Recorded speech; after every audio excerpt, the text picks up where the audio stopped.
Murang-mura ba na salamin ang hanap nyo? Aba, pumunta na kayo dito sa Paterno Street. Dito yan sa Manila. At pupuntahan nga namin ang Vista Prima Optical Clinic. Sa dami nga ng optical shop sa Manila, dito na kami pumunta sa Vista Prima Optical Clinic. Dahil ito ay recommended ng mother-in-law ng aking sister. Mababait nga ang mga staff at mura din ang kanilang mga eyeglass.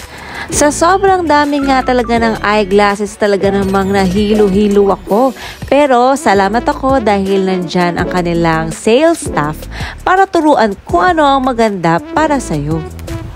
Yung nabili ko nga ay 2,300 pesos, kasama na ang frame, kasama na ang anti-radiation, transitions, at ang lente. Kaya sulit na sulit nila ang 2-3 guys. Ayan na, diba? Para kami mga nanalo pag tinatawag ang pangalan namin kasi isang oras din namin hinintay ang aming eyeglass. Ang sasaya nga namin ng lumabas ng clinic. Tignan nyo naman guys, lahat kami talaga naka-eyeglass. Talaga irarampa namin to.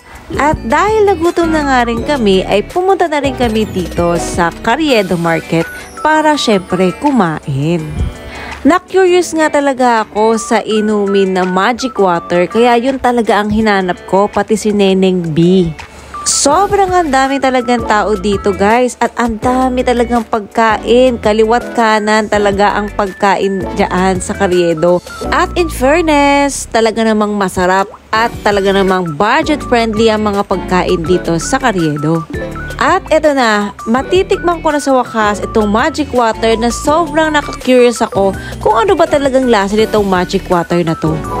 At in fairness, okay na okay at refreshing talaga dahil parang din itong gulaman. 50 pesos nga lang din itong Hungarian sausage footlong ni Neneng B.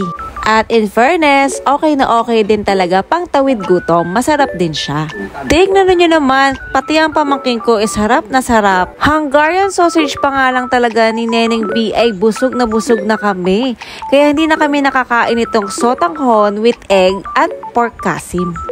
80 pesos yan kapag may egg and pork kasim. Tinry din namin itong pusit na inihaw. In fairness, ang sarap ng sausawan. Punong-puno talaga ng sibuyas. Tignan nyo naman guys kung kaanong kadaming sibuyas yan. Kaya nga asawa ko nakailang stick ng pusit siya. 20 pesos naman yan, 2 piraso. Sa tusok-tusok naman ay 20 pesos at 7 piraso naman yan. Pwede kang kumuha na kahit ano dyan. Sa lemonade with Yakult naman, in fairness masarap to ay 25 pesos. Tinry din namin itong nilupak na may butter at meron din kasamang makapuno at condensed. In fairness, okay din naman ang lasa niya. At syempre, nagdasal na rin kami sa ating mahal na poong Nazareno.